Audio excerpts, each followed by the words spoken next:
কয়েকদিন থেকে আমরা দেখতে পাচ্ছি এ রাজ্যের 2016 সালে চাকরি পাওয়া যারা যোগ্য শিক্ষক রয়েছে তারা তাদের যাতে চাকরি ফেরত পায়, তাদের যে চাকরি সেই চাকরি যাতে বহাল থাকে তার দাবিতে তারা বিকাশ ভবনের সামনে অবস্থান বিক্ষোভ করছেন। ভালো কথা, তারা অবস্থান বিক্ষোভ করছেন কারণ তারা যোগ্য, তারা চাকরি ফেরত পাক, এটা আমি চাই, সকলেই চায়। এই রাজ্যের যারা সাধারণ মানুষ রয়েছে, যারা দুর্নীতি বিরোধী মানুষ রয়েছে। কিন্তু এই যোগ্য শিক্ষকদের আমার কয়েকটি প্রশ্ন। আপনারা দুর্নীতি যারা করেছে তাদের যেমন আপনারা চাইছেন যে চাকরি বাতিল হয়েছে, ঠিক কথা, কিন্তু আপনারা দুর্নীতি করে চাকরি পাননি, তাই আপনারা যোগ্য শিক্ষক হয়ে আপনারা আন্দোলন করছেন কেন? যাতে আপনাদের চাকরিও বাতিল না হয় এই দাবিতে।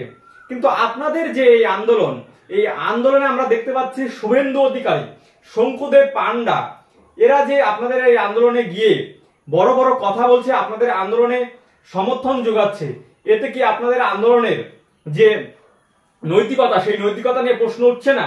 কেন বলছে এই কথা? কারণ শুভেন্দু অধিকারী, শঙ্কুদেব পান্ডা এই যে 2016 সালে কোথায় ছিলেন? তারা তো তৃণমূল কংগ্রেসে ছিলেন। এ রাজ্যের বুকে শুভেন্দু অধিকারী সেই সময় ক্যাবিনেট মন্ত্রী, এ রাজ্যের বুকে যাকে বলা হয় সেকেন্ড ইন কামান, সেই সময় 2016 সালে কিন্তু এ রাজ্যের তৃণমূল কংগ্রেসের সেকেন্ড ইন কামান ছিলেন শুভেন্দু অধিকারী। শঙ্কুদেব পান্ডা কে ছিলেন? তৃণমূল ছাত্র পরিষদের রাজ্য সভাপতি, যাদের বিরুদ্ধে শিক্ষক নিয়োগের দুর্নীতির ভুরি ভুরি উদাহরণ রয়েছে, অভিযোগ রয়েছে। সেই শুভেন্দু অধিকারী, শঙ্কুদেব পান্ডাকে আপনাদের যে এই আন্দোলনের মঞ্চে নিয়ে আপনাদের আন্দোলনের নৈতিকতা নিয়ে প্রশ্ন তুলছেন না? আপনারা দুর্নীতির বিরুদ্ধে আন্দোলন করছেন যে না, আপনারা দুর্নীতি করে চাকরি পাননি, আজকে তাদের জন্য, যারা দুর্নীতি করেছে তাদের জন্য আপনাদের চাকরি আজকে প্রশ্নের মুখে।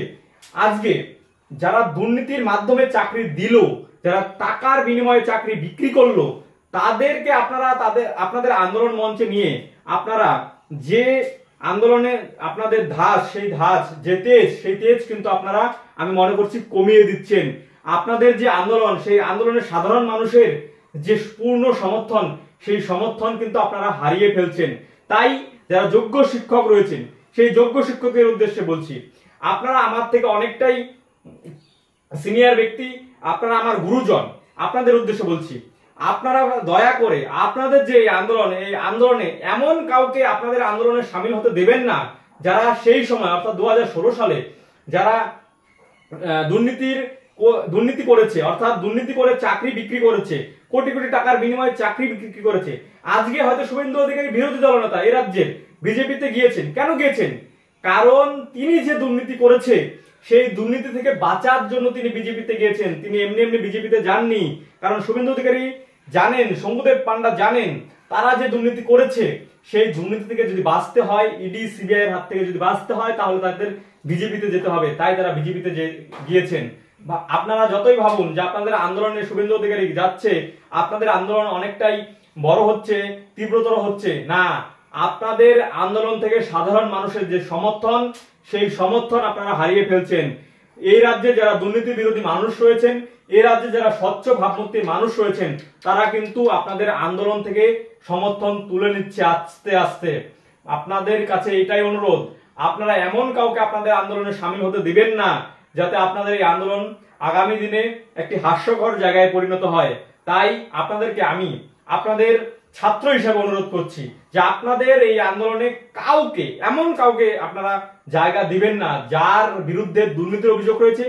শুধু দুর্নীতির অভিযোগ নয়, আপনাদের যে আজকে এই অবস্থা তার জন্য সে দায়ী, এমন ব্যক্তিকে আপনারা আপনাদের আন্দোলনে সামিল করাবেন না।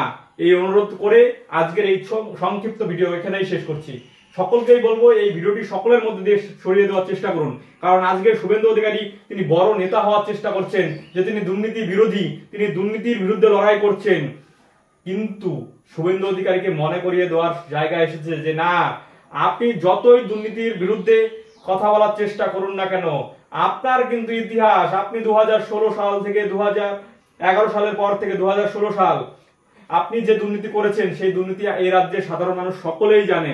আপনি 2021 সালে তৃণমূল কংগ্রেস থেকে বিজেপিতে জয়েন করে সাধু হতে পারেন, কিন্তু আপনার বিরুদ্ধে যে দুর্নীতির অভিযোগ, আপনার বিরুদ্ধে যে দুর্নীতির একের পর এক উদাহরণ, যে ভিডিও ফুটেজ অর্থাৎ নারদা, সেগুলো কিন্তু এই রাজ্যের সাধারণ মানুষ ভুলে যায়নি।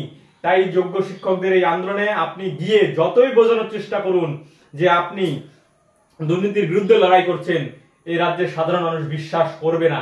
এই কথা বলে আজকের ভিডিওটি এখানে শেষ করছি। নমস্কার, ধন্যবাদ।